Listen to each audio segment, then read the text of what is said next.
As we continue our reflection on the profound visions presented in Revelation, chapter 15 presents yet another awe-inspiring scene in verse 6, which reads, "And out of the temple came the 7 angels, having the 7 plagues, clothed in pure bright linen, and having their chests girded with golden bands."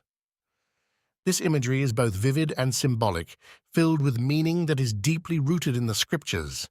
The temple, previously mentioned as now opened, serves as the starting point for the 7 angels.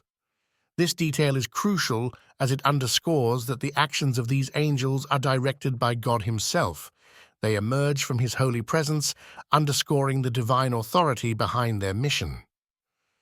The description of the angels themselves is also laden with symbolism. They are dressed in pure, bright linen, which in biblical literature often represents righteousness and purity. In the context of Revelation, where vivid imagery portrays deep spiritual truths, the attire of these angels communicates their holy status and the seriousness of their task. The golden bands around their chests further emphasize a sense of sacred duty and splendor. Gold in the Bible typically symbolizes what is both precious and pure, further enhancing the depiction of these heavenly beings as majestic and set apart for God's definitive purposes.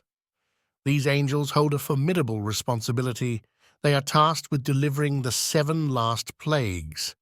These plagues are instrumental in the fulfillment of God's judgment against the forces of evil and rebellion against His sovereignty.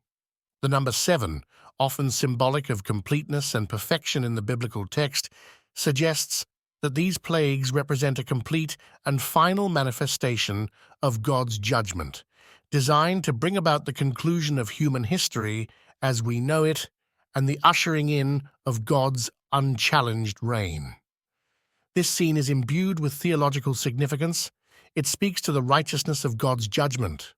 Unlike human judgments, which can be flawed by partiality or misinformation, the actions of these angels reflect God's perfect justice. They are not arbitrary, but are the culmination of a long history of rebellion against God's reign. The holy and pure appearance of the angels reinforces that these judgments are executed in righteousness, not out of vengeance or cruelty, but as a necessary restoration of the goodness and purity that sin has marred. This passage is a vivid reminder of the holiness and justice of God. It challenges us to reflect on the seriousness with which God approaches sin and rebellion. It is a depiction not meant to incite fear for the sake of fear, but to call us to a recognition of the seriousness of our own actions and their consequences in light of God's unyielding righteousness. Moreover, the emergence of the angels from the temple indicates that what is about to unfold on earth has heavenly origins. This serves as a reassurance that God is sovereign over all events on earth. The trials and tribulations, the unfolding of end-time events, are all part of a divine plan, orchestrated from the throne of God. This perspective is intended to provide comfort and assurance to believers, affirming that no matter how chaotic or challenging events may seem, they are under God's control. This passage also serves as an invitation to align oneself with God's purposes.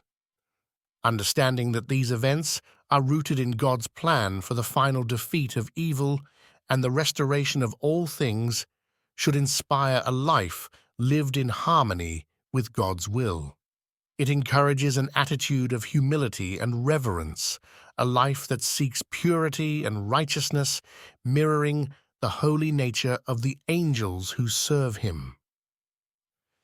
Revelation chapter 15 verse 6 not only continues the unfolding narrative of divine judgment, but also deepens our understanding of the nature of God's justice. It reassures us of God's ultimate authority and control over the course of human history and calls us to a deeper commitment to living in accordance with His divine will. As we reflect on this passage, we are invited to ponder the majesty and holiness of God, who administers justice flawlessly and who calls all of creation to recognize his sovereignty.